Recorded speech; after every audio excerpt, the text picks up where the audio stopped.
Welcome. Thank you so much for joining. Please take your seat, easy sitting pose, or comfortably in a chair.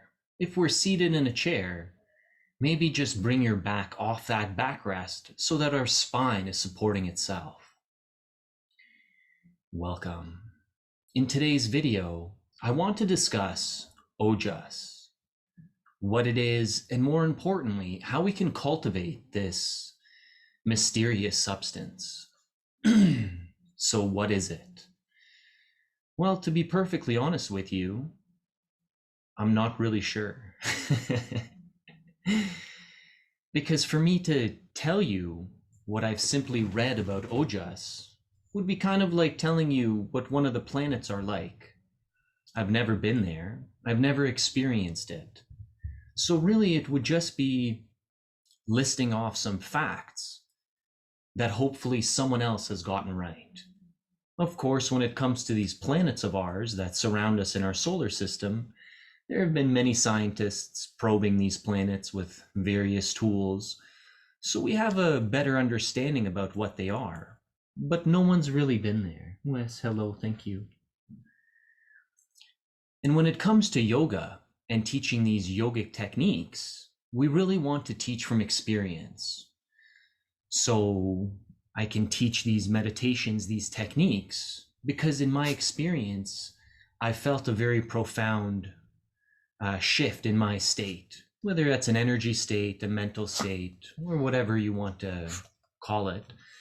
But this physical body of mine has been profoundly impacted by these techniques. When it comes to Ojas, I'll kind of share with you what I've learned and what I have come to understand about it. But to be clear, it's not something that's in my experience. This video is very much related to an earlier video that I did based on the radiant body. And more specifically, what is sexual magnetism and what is magnetism as it pertains to this energetic body of ours?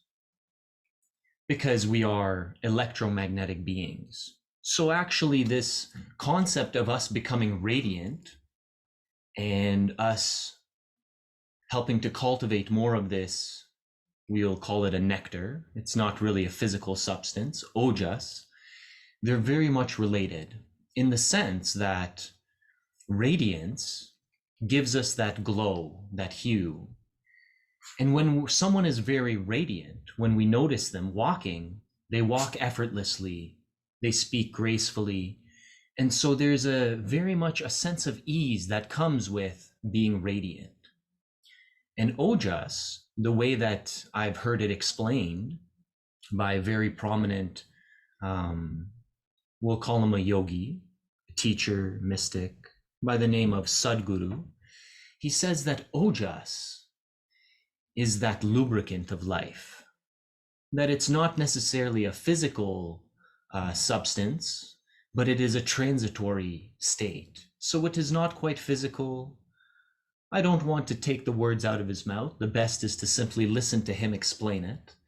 But it is a non-physical substance that coats the body. In my teacher training, we learned about the 7 tissues of the body. This is an Ayurvedic yogic philosophy.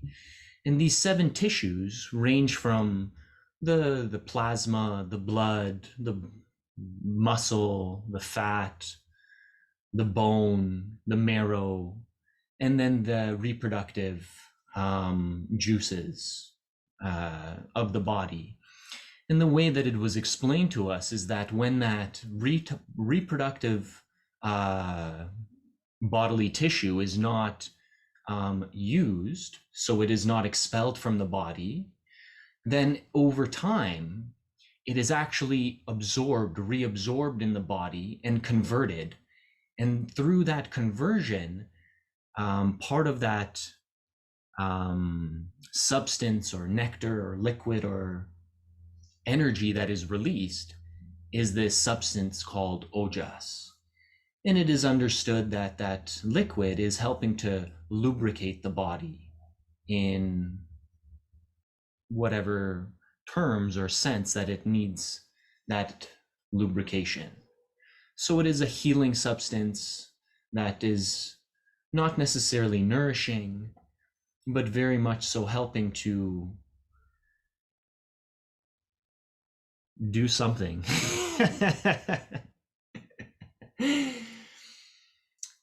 And so, although we might not know very specifically what it is doing, without a doubt, we know that when we come into certain states, in the previous video, in the video on radiance and magnetism, we talked about those five distinct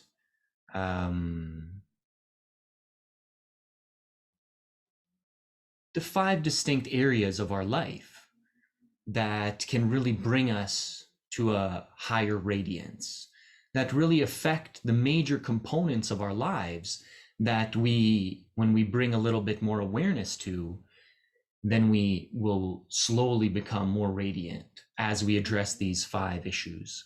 We'll put a link in this video so that you can check that video out as well. And so when we're speaking about ojas, helping to create this lubricant within us, even though without understanding the full mechanism of how it is cultivated in the body, we know that certain practices, certain meditative techniques, certain breathing techniques help to create that calm state within us. And we know that when the body enters that relaxed state, it automatically triggers that nervous system response, the parasympathetic nervous system. And when we begin to settle into that relaxed state, the body heals itself in a very profound way, knowing exactly where we need to distribute whatever nutrients, whatever minerals are stored up in the body, so that we can start to repair, whether it's muscle, organ, whatever it is. Even mentally, the brain, the subconscious mind begins to process and release a lot of the junk that keeps us stressed during the day when we're not focused on it. But when we consciously come into that relaxed state, the whole system begins to rearrange itself. And through our studies in this yogic science, it is understood that when that body is in that deep relaxed state is when that ojas is being cultivated, transmuted in the body. So there's not much to talk about because I simply don't want to talk about what I don't know.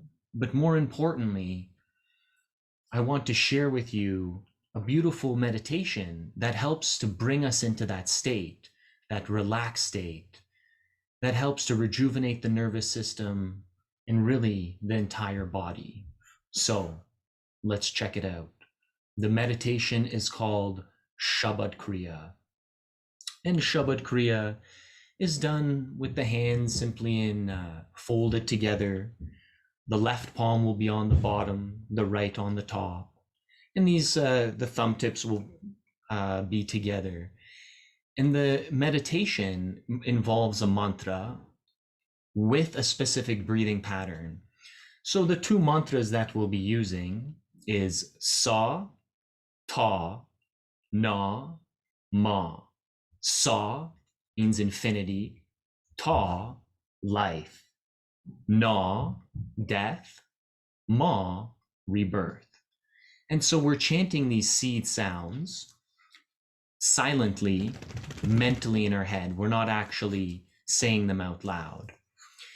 So the way that we'll begin the meditation is we'll take sips through the nose, breathing through the nose as best we can. We'll inhale in 4 distinct parts, mentally vibrating Sa, Ta, Na, Ma, respectively with each of those sips. Then we suspend the breath in and we mentally vibrate sa, ta, na, ma 4 times. Once we've completed the 4 cycles of mentally vibrating the mantra while we're gently suspending, holding this breath in, we exhale in 2 strokes, 2 powerful exhales,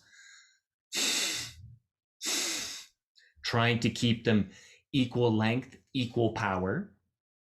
And when we exhale, the mantra that we vibrate is Wahe Guru, all done silently in our head.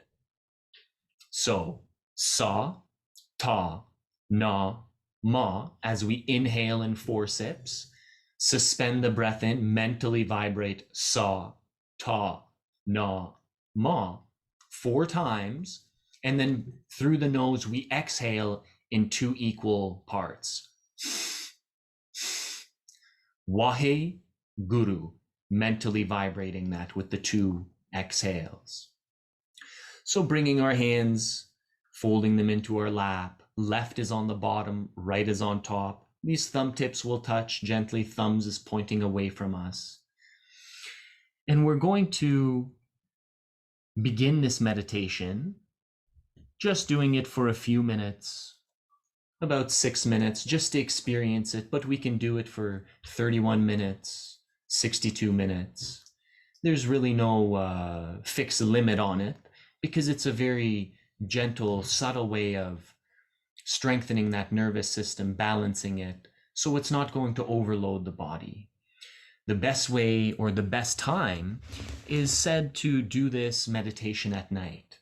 Of course, the first few times we practice it, we might not receive the full benefits of it simply because there's a transition and an adjustment process for the nervous system. Anytime we do something new, it could take a little bit of time for the body to adjust to it, because once we have practiced this meditation, will help to relax the nervous system. But when we're first doing it, maybe for the first time, we might get a sense of upliftment and a surge of energy rather than a calmness afterwards. So don't worry about that. Just like anything, we have to practice it a few times for it to really start to sink in. So without talking too much, let's start this meditation. Seated, comfortable sitting pose. Gently lengthen the spine, relax the shoulders, the face, keeping this chin slightly drawn into the chest, drawn in towards the neck to engage the neck lock. Softening the eyes, let the eyes focus to the tip of the nose. You can't see it, look through the nose to where the tip would be and gently, evenly focus the eyes there. Inhale, breathe into that navel point, that space just below the belly button, in at the core of the body. Breathe into this space, feel the spine gently lengthen. Exhale, feel the weight of your body settle evenly in the sitting bones. Continue like this to breathe long and deep from that navel point. Relax the shoulders, the face, and with your next inhale, inhale in that 4 distinct parts, and we'll begin Shabad Kriya.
Finish the cycle. Inhale deeply. Gently suspend this breath in.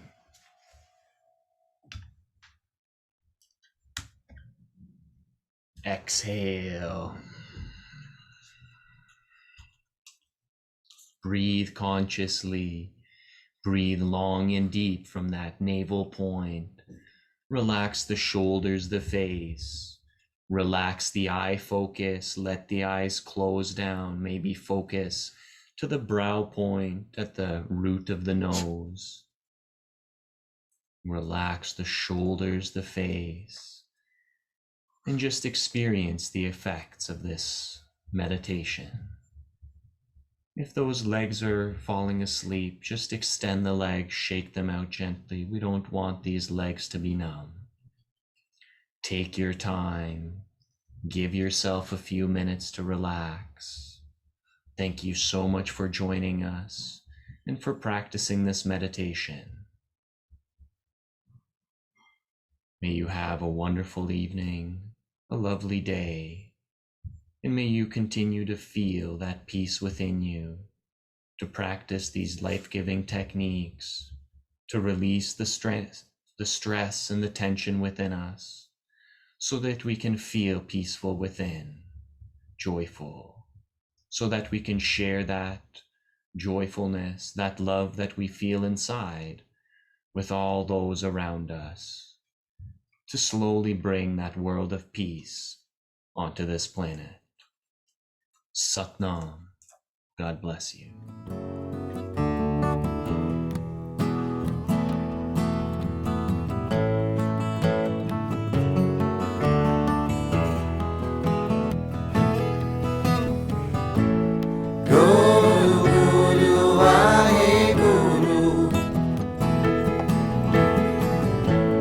Guru Ram Das Guru